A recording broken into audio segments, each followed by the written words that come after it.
રાજકોટ જિલ્લાના જેતપુર પંથકમાં કમોસમી વરસાદે ખેડૂતોની માઠી દશા બેસાડી છે। જેતપુર તાલુકાના મેવાસા ગામમાં અચાનક વાતાવરણમાં આવેલા પલટા બાદ ભારે પવન સાથે વરસાદ ખાબક્યો હતો, જેના કારણે ખેડૂતોના મોઢે આવેલો કોળિયો છીનવાઈ ગયો। મેવાસા ગામમાં મોટા પ્રમાણમાં તૈયાર થયેલો ઘઉંનો પાક જમીનદોસ્ત થઈ ગયો।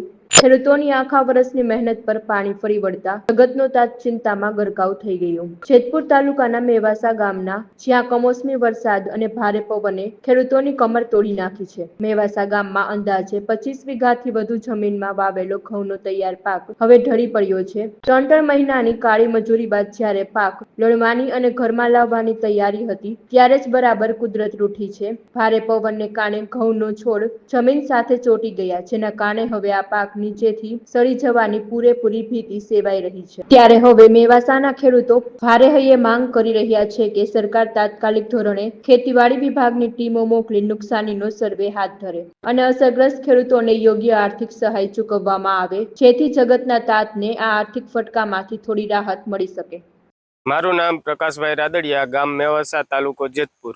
અમારે માવઠાના હિસાબે ઘઉં બધા ઢળી ગયા છે અને કમોસમી વરસાદ થયો, આવું ખબર નહોતી કે વરસાદ આવશે અને ઘઉં અમારે 3 મહિનાના થઈ ગયા છે અને પાક હવે પાકવાની તૈયારીમાં હતો અને વરસાદ થયો, ઘઉં બધા જમીન હારે ચોંટી ગયા છે। એટલે ચોંટી જાય એટલે એમાં કાંઈ પાક લેવાનું ન રહે, નીચેથી હળી જાય, એટલે કોઈ વસ્તુ હવે ઘઉંમાં લેવા પણ નથી, ખાવાના અમારે ઘઉં લેવા પડે એમ છે। બસ માંગ એ જ છે કે હવે આમાં કંઈક સરકાર થોડી ઘણી સહાય કરે તો અમારે કંઈક થોડું ઘણું હાલે, બાકી ઘઉં તો અમારે ખાવાના લેવા પડે એમ જ છે, આ ઘઉં ન હરીએ। મારું નામ ગોપાલ વઘાસિયા, ગામ મેવાસા, તાલુકો જેતપુર। આ જેટલું પણ અનાજનું વાવેતર હતું ઘઉં, આ માવઠારૂપી વરસાદના હિસાબે બધાય જમીનને અડી ગયા છે।